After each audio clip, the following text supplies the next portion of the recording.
Welcome to Film Horror Recap.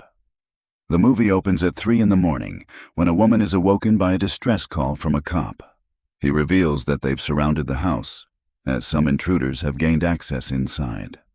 Upon hearing this, the panicked woman tries to rush to her daughter, who's in the other room, but the cop warns her that doing so will only put them in danger. He instead urges her to stay inside her room and barricade the door.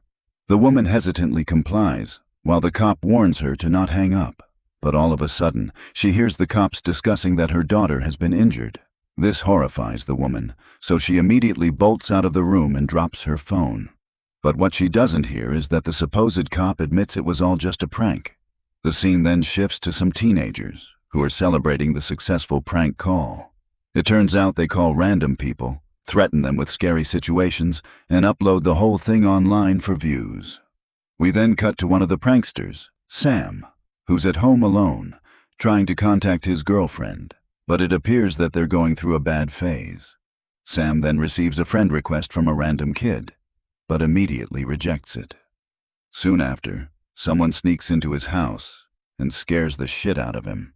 It turns out to be his troublemaker best friend, Brady. Since Sam's parents are gone for the weekend, Brady urges that they have some fun by making prank calls. Sam is certainly not in the mood for it, but upon a lot of insisting, he agrees.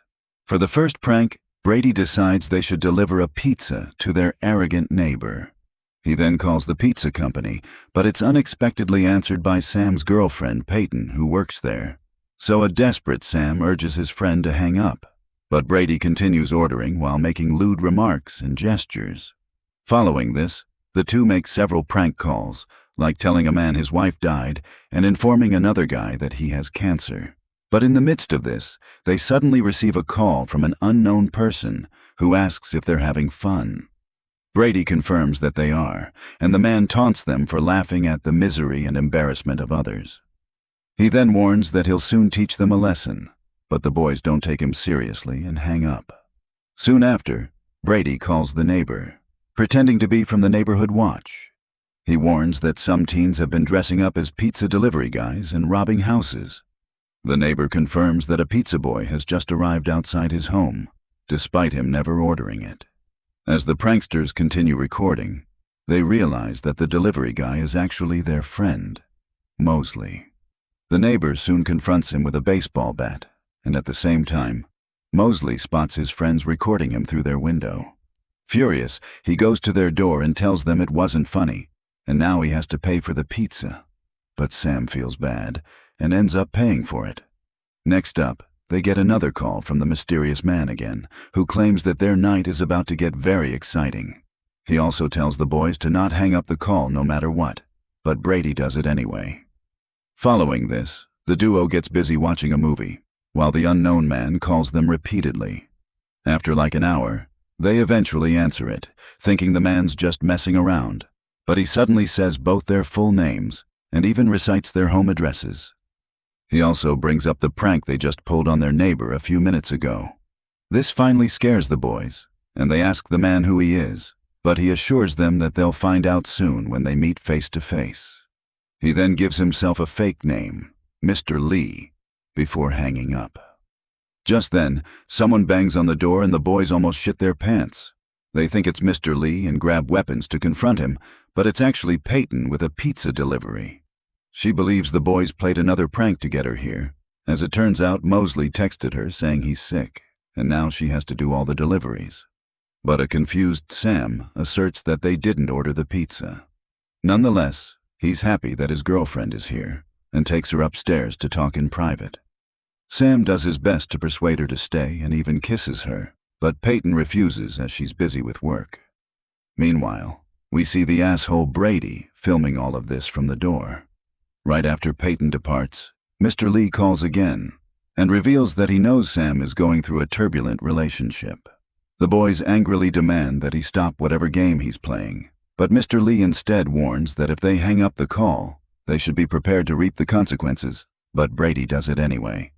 Shortly after, Brady receives a text on his cell phone where Mr. Lee has warned him to answer the call next time. The boys are now starting to think that their friend, Mosley, is behind all of this.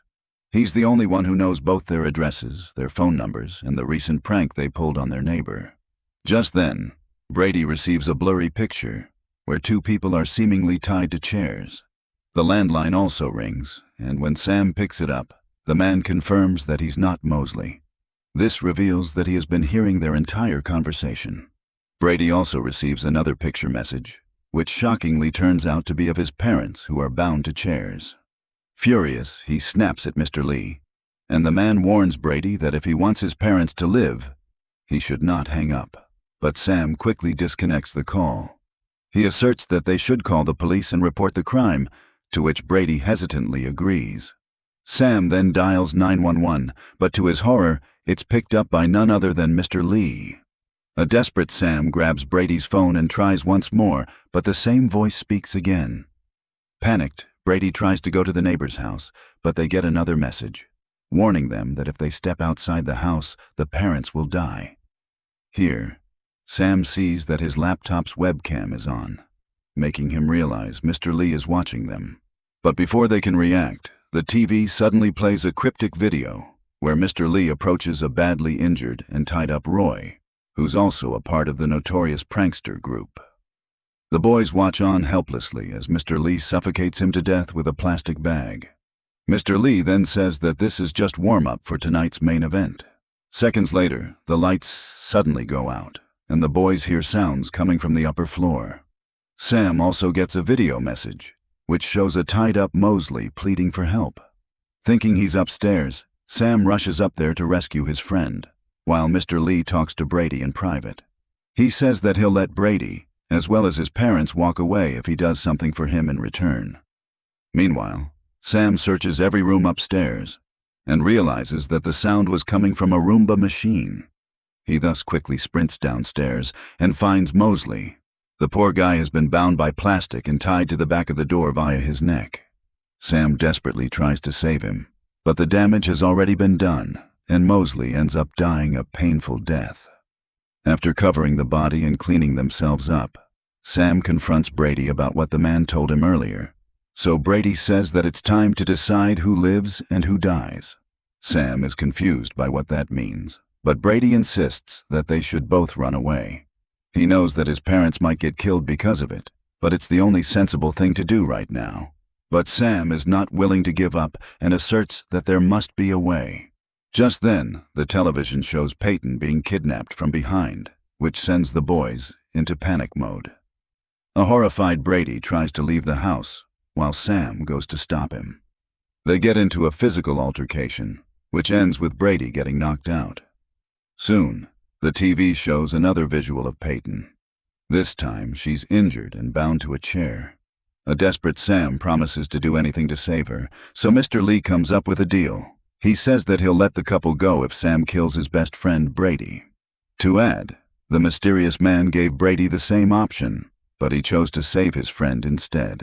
This leaves Sam in a serious dilemma, and he considers killing Brady. But in the end, he changes his mind and ties Brady to the railing instead, making sure he doesn't run away. As the friends argue about what to do next, the lights suddenly go out, and we see a strange figure in the shadows. But no one notices him, and the TV starts playing video of a little child, probably Mr. Lee's daughter. Sam immediately recognizes her as the same kid who had sent him a friend request earlier that day. Here, he shockingly learns that Mr. Lee has been stalking his entire group for the past year. Sam also comes across a video which has the label Peyton 3. Brady desperately pleads with him not to play it, saying he doesn't know how it ended up there, but Sam clicks on it anyway. To his utter horror, he sees Peyton finishing up a romantic session with Brady. Turns out she was cheating on him all along, and what makes it even worse is that Brady recorded the entire thing without her consent. Furious, Sam beats his friend in the face, and the lights also come back on.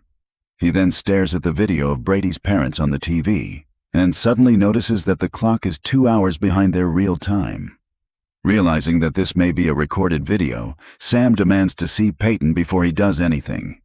Mr. Lee still urges him to commit the murder first, and for a moment it seems Sam will do it, but he only cuts Brady's ties and releases him, Up next, Sam firmly states that he won't do anything until he knows for sure that Peyton and Brady's parents are still alive. But suddenly, Mr. Lee announces that they've been pranked and shows the nerve-wracking footage of Brady's dead parents. It turns out Mr. Lee had already killed them when he first called the boys earlier. Brady is horrified by the sight, right when the lights suddenly cut off. Desperate and with no alternatives, Brady urges Sam to go outside and get help. The latter is certainly not going to leave his friend alone, so he convinces him to come along. However, as soon as Sam steps out, Brady locks the door from inside and goes to confront Mr. Lee. He's certain that the man is somewhere in this house, and it's time to finish the nightmare. Outside, Sam finds a white van parked nearby and slowly proceeds to investigate it. He comes across Mr. Lee's CCTV feed, revealing that the man had prepared everything in advance. To Sam's relief, he also finds a tied-up Peyton and quickly rescues her. On the other hand, Brady heads out through the back door, where he shockingly finds Mosley's body on a swing. We then see Mr. Lee slowly creep up behind him like a monster.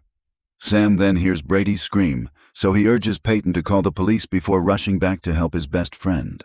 He checks every room in the dark house and is occasionally startled by strange music. But then, all of a sudden, Sam hears Peyton scream coming from the backyard, right when the masked Mr. Lee comes at him from behind. The two engage in a fierce battle, but Sam takes full advantage of his baseball bat and ends up stabbing the man with his own knife.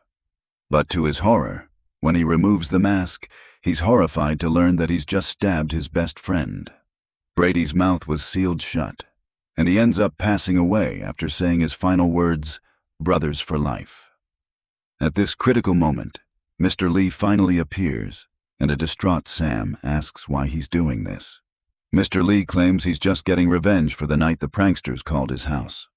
The movie then cuts to a flashback, and we see the same woman from the opening scene. After she dropped her phone and bolted out of the room, she grabbed her gun for protection. The woman then saw a shadow of a person coming out of her daughter's room and impulsively fired at it. Unfortunately, she ended up shooting her own daughter dead. The woman was so devastated by the turn of events that she unalived herself. Mr. Lee blames Sam for ruining his family and points his gun at Sam. He says he has to suffer the same way as he did, and a gunshot is heard. The scene then cuts to the next morning, where Sam is surprisingly alive. However, he finds a gun in one hand and a knife in the other. Sam slowly proceeds to the backyard where all his friends are lying dead, including Peyton.